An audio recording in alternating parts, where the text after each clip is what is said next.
আমাদের বিএনপির লোক নাম বিক্রি করে তাদের সাথে 60-40 হিসেব করে আওয়ামী লীগের এক দূষণের সাথে হাতাত করে ইপিজেডের লুটতরাজ করেছে। এখনো তারা বহাল দাবিতে আছেন। সিইপিজেড ও কেইপিজেড এর জুট ব্যবসা আওয়ামী লীগের দোসরদের কবজায়, রয়েছে চোর চক্রের বিরল সিন্ডিকেট।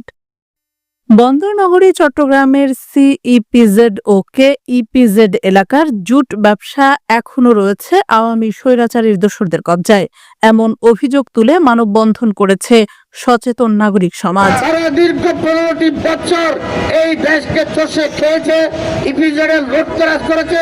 এখনো তারা বহাল দাবিতে আছেন। সকলকে ঐক্যবদ্ধ থাকতে হবে। একক ছত্রে যারা দখল করেছিল সেই একক ছত্রটা ভেঙে দিয়ে আমরা একটা বহুজাতিক ছত্র গঠন করব। আওয়ামী লীগের দূষরা এখনো ইপিজেড ব্যবসা দখল করে এখনো তাদের ব্যবসা বাণিজ্য চালিয়ে যাচ্ছে। যারা আওয়ামী লীগের এক দূষণের সাথে হাতাত করে তাদেরকে বাঁচানোর জন্য আজকে মরিয়া হয়ে উঠেছে, তাদের বিরুদ্ধে আমাদের সংগ্রাম চলবে ইনশাআল্লাহ। লাফালাফি বিজেডের কর্মকর্তাদেরকে ম্যানেজ করে, প্রশাসন ভাইদেরকে ম্যানেজ করে তারা কোটি কোটি টাকার বাণিজ্য এখানে চালিয়ে যাচ্ছে। আরো বৃহত্তর কর্মসূচি আমরা রবিবার সকালে সিইপিজেড বেবজা ভবনের সম্মুখ চত্বরে এ মানববন্ধন অনুষ্ঠিত হয়। এতে বক্তারা বলেন, জুলাই আন্দোলনের পর দেশের রাজনৈতিক ও অর্থনৈতিক প্রেক্ষাপটে বড় পরিবর্তন এলেও ইপিজেড ও কেইপিজেড এর জুট ব্যবসায় এখনো প্রভাব বিস্তার করছে সাবেক আওয়ামী ঘরানার ব্যবসায়ীরা। তাদের অনেকেই বর্তমানে বিএনপি নেতাদের সঙ্গে সমঝোতায় থেকে 60 থেকে 40 ভাগ হারে ব্যবসা পরিচালনা করছে বলে অভিযোগ ওঠে। দীর্ঘ 15 বছর যারা চূড়া চালান খান বাড়ি করে এই ইপিজেডকে ধ্বংস করতে চেয়েছে, কেইপিজেডকে ধ্বংস করতে চাই, মানুষের সাথে আঘাত করে আমাদের এই মানববন্ধন হচ্ছে সেই সব চূড়া চালান এবং আওয়ামী দূষকদের বিরুদ্ধে। শুভাকাঙ্ক্ষী তাদের উদ্দেশ্যে বলতে চাই, আপনারা কেউ এই ফ্যাসিস্ট আওয়ামী তাদের পাল্লায় পড়বেন না।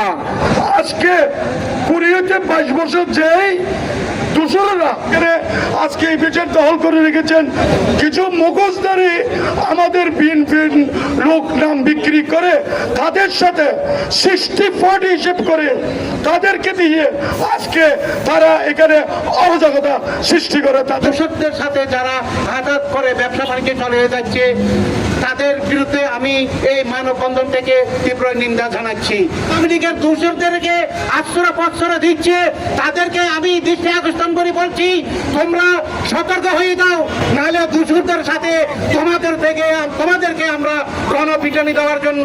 আওয়ামী দূষণরা গত 17 বছর এখানে স্বৈরাচারী কায়দায় ক্ষমতার অপব্যবহার করে যে এখানে লুটতরাজ এবং দখলদারিত্ব করেছে, চুরি চামারি ডাকাতি করে রাতের অন্ধকারে হাজার হাজার কোটি টাকার মালামাল লুটপাট করে খাচ্ছে। ব্যবসা প্রশাসনের কর্মকর্তাদের সাথে মিলেমিশে তারা আজকে এখানে ব্যবসা পরিচালনা করছেন। এই যে দূষকদের পেশিদের বড় বড় গডফাদাররা যারা সন্ত্রাসী কর্মকাণ্ডে লিপ্ত ছিল, 5 আগস্টের লাঠি জুড়া নিয়ে আগ্নেয়াস্ত্র নিয়ে সাধারণ ছাত্র জনতার উপর ছাত্র জনতাকে হত্যা করেছে, তারা এখনো দাবিয়ে বেড়াচ্ছে ইপিজেডের ব্যবসা নিয়ন্ত্রণ করতেছে এবং তাদের সাথে আমাদের কিছু লোকজন সম্পৃক্ততা আছে। ওই দূষকদের সাথে যারা হাত মিলিয়ে কাজ করতেছে তাদেরকে আমরা ঐক্যবদ্ধভাবে প্রতিরোধ করবো ইনশাআল্লাহ। এই এলাকায় শ্রমিক অসন্তুষ্টের মূল কারণ হচ্ছে এই গডফাদাররা। বক্তারা আরও বলেন, এসব ব্যবসা থেকে কমিশনের টাকা বিদেশে থাকা পলাতক আওয়ামী নেতাদের কাছে যাচ্ছে। দেশের অভ্যন্তরে ওই অর্থ ব্যবহার করে শ্রমিক উস্কানি ও অস্থিতিশীলতা সৃষ্টি করে যাচ্ছে।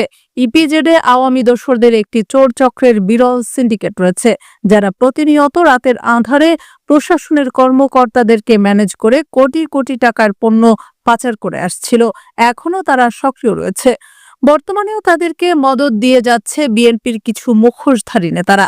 বেবজা কর্তৃপক্ষের যেসব কর্মকর্তা এবং শিল্প মালিকরা পতিত ফ্যাসিস্টের সাথে যোগসাজশ করে ব্যবসা পরিচালনা করতে সহায়তা করছেন, অবিলম্বে তাদের বিরুদ্ধে কার্যকরী পদক্ষেপ নেওয়ার সরকারের সংশ্লিষ্ট কর্তৃপক্ষের প্রতি জোরালো আহ্বান জানান তারা। আমি একবার জিএম মহোদয়কে বলতে চাই, আপনারা জানেন তাদের চিঠিগুলি বাতিল করুন। ফ্যাক্টরি মালিকদেরকে উদাত্ত আহ্বান জানাচ্ছি, দূষকের সাথে যাদের সাথে ডিট করা হয়েছে এগুলো বাতিল করুন। যারা আজকে দূষকদের সাথে তাল মিলিয়ে দূষকদের দালাল হিসেবে চিহ্নিত হয়েছে, দূষকদের দালালি করতেছে, আমি তাদেরকে এই মানববন্ধন থেকে প্রতিবাদ জানাচ্ছি যে তাদেরকে প্রতিহত করার জন্য। শোষণরা কিন্তু এই বিচারের ভিতরে বিচরণ করতেছে। আমরা ব্যবসা কর্তৃপক্ষকে বলতে চাই, এই দূষকদেরকে আগামী দিনে যদি আপনারা এইভাবে যদি বিচরণ করতে দেন তাহলে শ্রমিক অসুযোগ এই লাগাতার থাকবে। মানববন্ধনে সভাপতিত্ব করেন নগর বিএনপি সদস্য ও বন্দর থানা বিএনপির সাবেক সভাপতি হানিফ সওদাগর। ৩৮ নং ওয়ার্ড বিএনপির সাবেক সভাপতি মোহাম্মদ আজম উদ্দিনের সঞ্চালনায় প্রধান অতিথির বক্তব্য রাখেন মহানগর বিএনপির যুগ্ম আহ্বায়ক এম.এ. আজিজ এবং প্রধান বক্তা ছিলেন নগর বিএনপির সাবেক সাংগঠনিক সম্পাদক মোহাম্মদ সেলিম। বক্তব্য রাখেন মোহাম্মদ সালাউদ্দিন, মাহবুবুল আলম বাচ্চু, হাজী মোহাম্মদ হোসেন, মোহাম্মদ তাজউদ্দিন, মোহাম্মদ আবু বক্কর বাবুল, মোহাম্মদ মহিউদ্দিন, মোহাম্মদ কামরুজ্জামান, আলী আজম, শাহনেওয়াজ, হারুন মেম্বার, আলী আহসান, আনোয়ার হোসেন জুরু, মোহাম্মদ জুবায়ের, জাবেদ কায়সার, মোহাম্মদ ইলিয়াস, মোহাম্মদ সালাউদ্দিন, আব্দুর নূর মিঠু, মাহবুব আলম, রিয়াজউদ্দিন রাজু, সাইদুর রহমান, নিজামুদ্দিন ও রহিম বাদশা প্রমুখ।